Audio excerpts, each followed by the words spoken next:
Right now, Aussie households are sitting on $19.2 trillion. That's not a typo. Trillion with a T. And nearly half of it is locked up in the hands of just 1 in 10 households.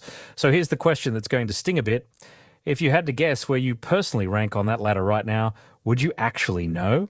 Because by the end of this video, you will. Stick around because bracket 3 is where it gets properly uncomfortable. And bracket 5 might genuinely wind you up. When most people picture Australia's richest 10%, they're picturing the wrong thing entirely.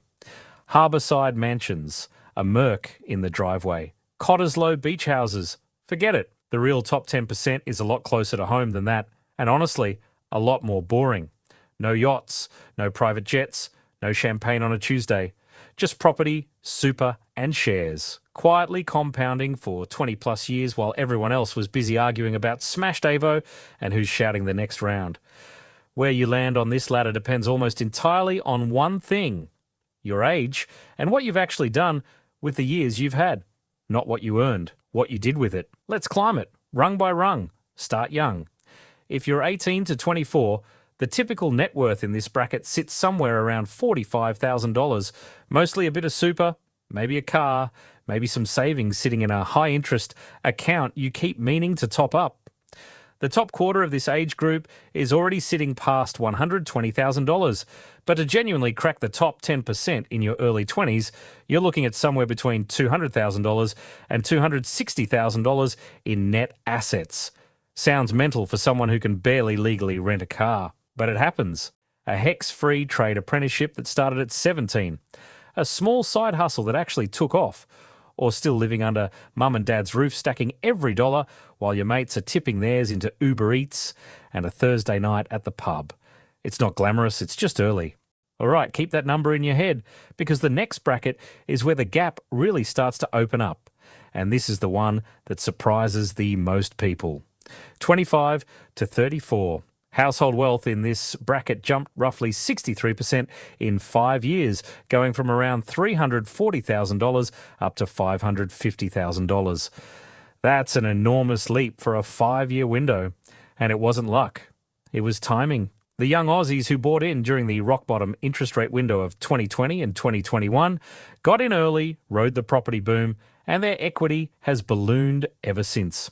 Miss that window, and you're most likely renting in a market where the national median dwelling is now pushing past $930,000 and closer to $1.28 million anywhere near Sydney. The top quarter of this bracket sits around $430,000 to $680,000. The top 10%, somewhere between $700,000 and $950,000, knocking on the door of a 7-figure household before they've even hit their mid-30s. Meanwhile, plenty of people this age are still white-knuckling a car loan and wondering how their mate afforded a deposit. Now 35 to 44. Welcome to peak debt territory. The average household here is carrying north of $530,000 in combined loans, mortgage, HEX, the lot. This is the most leveraged decade of your life, full stop, and it's exactly when the mortgage stress headlines are written about you. But the top 25% already hold $880,000 or more in net worth. And the top 10% are pushing past $1.3 to $1.5 million once you count property, equity, super, shares, and cash. This is also the decade where every financial decision you make gets multiplied by time. Someone chucking $500 a month into investments from age 35 versus waiting until 45 isn't looking at a small gap by retirement.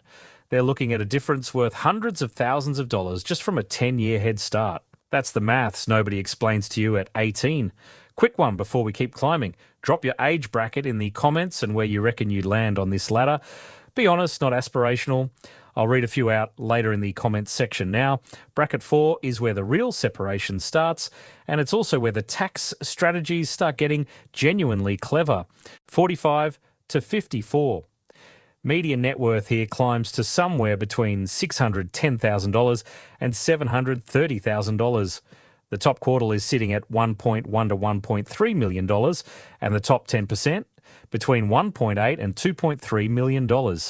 This is the decade where 2 decades of compulsory super contributions, property growth, and maybe an investment property or share portfolio all start snowballing at once. It's also when high earners start salary sacrificing hard into super, taking full advantage of the concessional caps, shaving their tax bill while turbocharging their retirement balance at the same time. This is the reward lap for whatever you did or didn't do in your 30s. There's no catching up overnight here. It's compounding, and compounding doesn't care how busy you were. 55 to 64.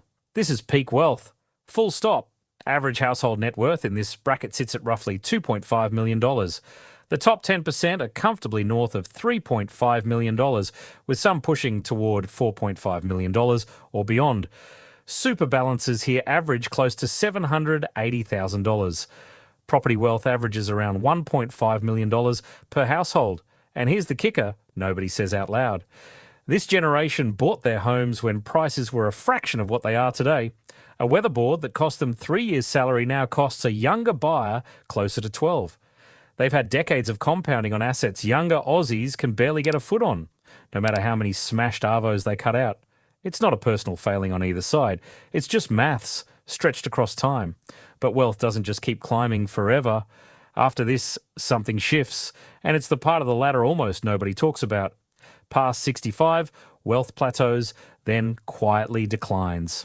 Median net worth around 65 to 69 sits close to $1 million, and by 75 plus, it drops back toward $900,000 as retirees draw down their super, sell assets, and fund day-to-day living.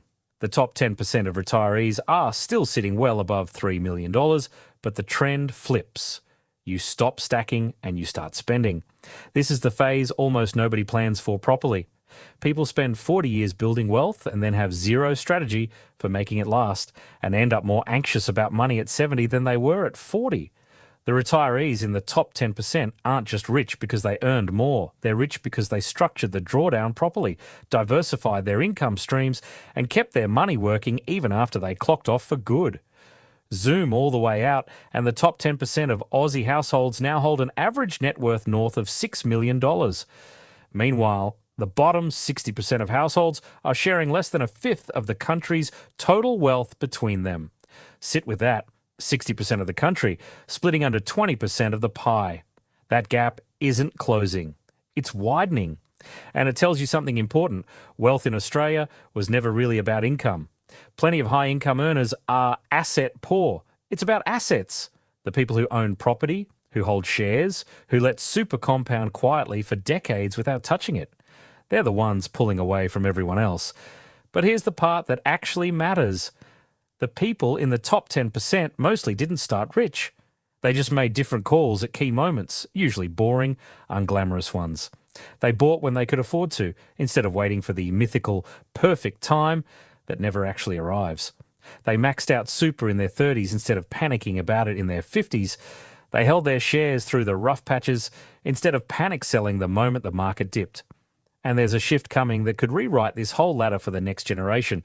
Baby boomers are expected to hand down an estimated $3.5 trillion to younger Australians over the next couple of decades, the largest wealth transfer this country has ever seen. Gen X already holds more property wealth than the boomers who raised them. Millennials who managed to grab a foothold are catching up fast. And younger Aussies today are on track to retire with bigger super balances than any generation before them, simply because they're contributing from a higher base for longer under a higher super guarantee rate than their parents ever had. So wherever you land on this ladder right now, the real question isn't whether the top 10% is out of reach. It's what you're actually doing, starting today, to move up a rung. If this gave you a clearer picture of exactly where you stand, smash that subscribe button and turn notifications on. I'm dropping videos like this every week. Thanks so much for watching, and I'll catch you in the next one.